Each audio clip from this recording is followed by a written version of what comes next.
Which outfield prospects should you be drafting in 2026? Let's find out next on Fantasy Baseball Today Express.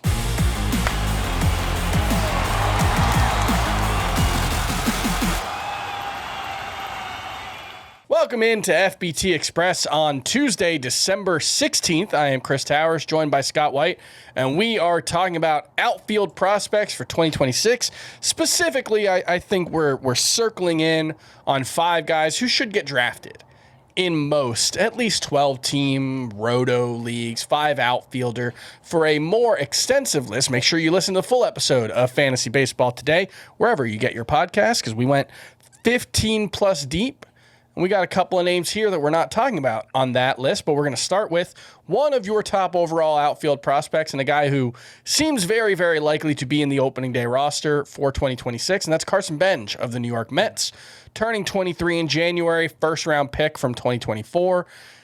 He has been a topic of some conversation already this offseason. I think the Mets trading Brandon Nimmo, opening up a spot in their outfield. Carson Benge is part of that decision-making process. And Scott, I kind of think that's just a natural comp for Carson Benge is his former Mets organization mate, Brandon Nimmo. Yeah, the skill set is similar. I think the upside could be higher than Nimmo. I like to make a Christian Yelich comp for Carson Benge, who, again, similar profile. You're talking about, maybe 25 homer upside, 30 steal upside, good OBP. That's the upside. I mean, obviously, I'm not expecting Benge to do that year after year, but great on base skills for this guy. The numbers, his time at AAA, got promoted there late in the season, and it kind of dragged down his full season numbers. But prior to that promotion, he hit 308 with a 926 OPS, reached base at a 414 clip.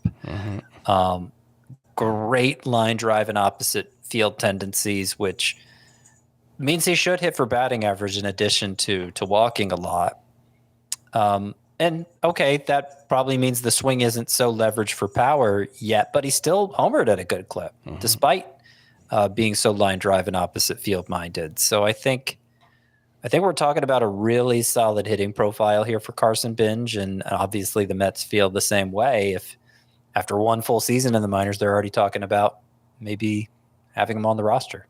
Yeah, 92.1 mile per hour average exit velocity at AAA, 16% barrel rate. Don't worry so much about the poor AAA production. Again, the Mets really aren't worried too much about that. Let's move on to another 23-year-old outfield prospect, this time Owen Casey of the Chicago Cubs. And there might be a little bit of fatigue setting in for Casey. We've been talking about him for a couple of years. He spent 2 full years basically at AAA, which you don't see a lot of prospects do that these days. I feel like that was pretty common in the 90s and earlier, but most of my adult life as a baseball fan, it's pretty rare to see guys spend that much time at AAA, but he's still only 23, Owen Casey. Big-time power potential here. 286 batting average, 22 homers in 99 games at AAA last season. Hits the ball very hard. There's some swing and miss, 28, 29% strikeout rates at AAA. But the question here is, can he keep the strikeouts in check enough to really matter for fantasy? And what does the ceiling outcome look like for Owen Casey? Yeah, I think he can. I think the strikeout rates are always going to run high, but you look at some of the other indicators of plate discipline, and he comes out looking decent. I don't think he's going to be a sitting duck against major league pitchers. The walk rate should be high. It's a 3 true outcomes profile for Owen Casey. But I think it's the wrong time to have fatigue for him if that's the issue, because the power production was theoretical for most of his time in the minors. Look at how hard he hits the ball. If he could just optimize for power, hit the ball at the correct angles. Well, he did do that this year. A better pull air rate. He finally delivered the big home run total everyone was projecting for Owen Casey, and he should have a clear path to playing time with Kyle Tucker expected to leave via free agency. I think in all 5 outfielder leagues, you should draft Casey, and he's probably being a little undervalued as a sleeper right now. All right, we will talk more outfield prospects right after this break. When you need your sports news all the time, we've got breaking news to bring to you. CBS Sports HQ gives you a snapshot of all the sports that matter to you. When you need your sports in a snap, find it on CBS Sports HQ, streaming free anywhere you are. All right, let's move on from a guy with a lot of power to a guy who isn't really trying to hit the ball over the fence. Justin Crawford, son of Carl Crawford. And what's fun about that is it's kind of the same player, right? Like speedy corner outfielder, doesn't hit for a lot of power, but hits the ball hard, has a good approach at the plate, and just a ton of speed. Ton of speed, ton of batting average potential. That's the way it's played out for Justin Crawford so far in the minors. And that is a profile that hasn't worked as well in the majors over the past 10, 15 years. So kind of beyond Carl Crawford, it worked for him, but then that profile kind of started to disappear. It's making a little bit of a comeback the last 2 years with guys like Chandler Simpson and Xavier Edwards. And so I think that gives me some hope. Justin Crawford could work, polarizing though he is. And I actually think he has better hitter qualities than those two even. He hits the ball harder. You could see him growing into some power. I mean, right now he puts so many balls on the ground. It's part of the reason why his batting average is so high. But if he learns to elevate to any degree, then he could hit double-digit homers with consistency. I mean, his dad kind of followed the same trajectory. Had 19 home runs one year in the majors. Once he got to the point where he could hit 15 plus with some regularity, Carl Crawford became a first rounder in fantasy because the batting average and speed were so good.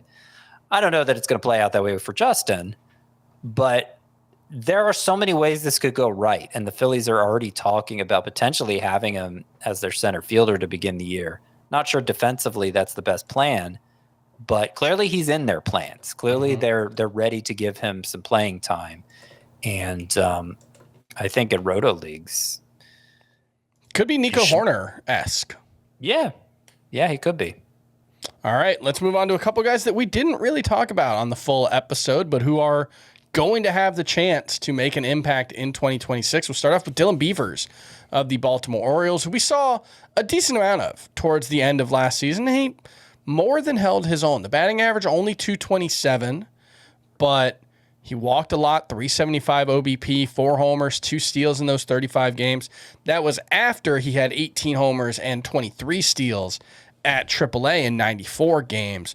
What kind of impact could Dylan Beavers make as a rookie still, I guess? And how much concern do you have that he's just a platoon bat in Baltimore?